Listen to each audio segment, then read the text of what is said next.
இன்னைக்கு என்னோட பொண்ணு ஸ்கூலில் நடந்த கிராஜுவேஷன் செரமனிக்கு தான் நான் போயிருந்தோம்.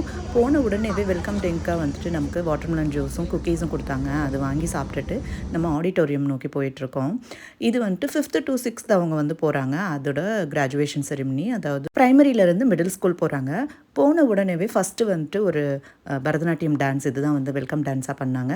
அதுக்கு முன்னாடி தமிழ் தாய் வாழ்த்து அது பாடி முடிச்சுட்டு அதுக்கு அடுத்ததாக வெல்கம் டான்ஸ் பண்ணியிருந்தாங்க. இது முடித்த உடனே கிராஜுவேஷன் செரிமனி வந்து ஸ்டார்ட் ஆச்சு. நம்ம படிக்கும் போதெல்லாம் ஒரு கிளாஸ் முடிஞ்ச உடனே அடுத்த கிளாஸ்க்கு அப்படியே போயிடும்ல. இப்போது நம்ம நர்சரி முடித்தாலும் சரி, இந்த ப்ரைமரி ஸ்கூல் முடித்தாலும் சரி, அடுத்தது ஒரு கிராஜுவேஷன் செரிமனி வைக்கிறாங்க. இது ஃபஸ்ட்டு நம்ம இதெல்லாம் எதுக்கு அப்படின்னு நான் யோசிச்சுட்டு தான் இருப்பேன். ஆனால் நம்ம பிள்ளைங்க அது வாங்கும்போது நமக்கு இன்னும் ஒரு சந்தோஷமாக தான் இருக்குது. இதுன்னு ஒரு 1 டே செலிப்ரேஷன், ஒரு 1 ஹவரில் முடிஞ்சுது. இருந்தாலும் அது ஒரு செலிப்ரேஷன், அது ஒரு சந்தோஷம் தான் இல்லை. இவ்வளோ நாள் இருந்ததை விட இனிமேல் தான் அவங்க இன்னும் கான்சென்ட்ரேட் பண்ணி படிக்கணும். ஏன்னா அடுத்து 10th 12th அப்படின்னு இதை நோக்கி தான் இப்போ பயணம் போக போகுது.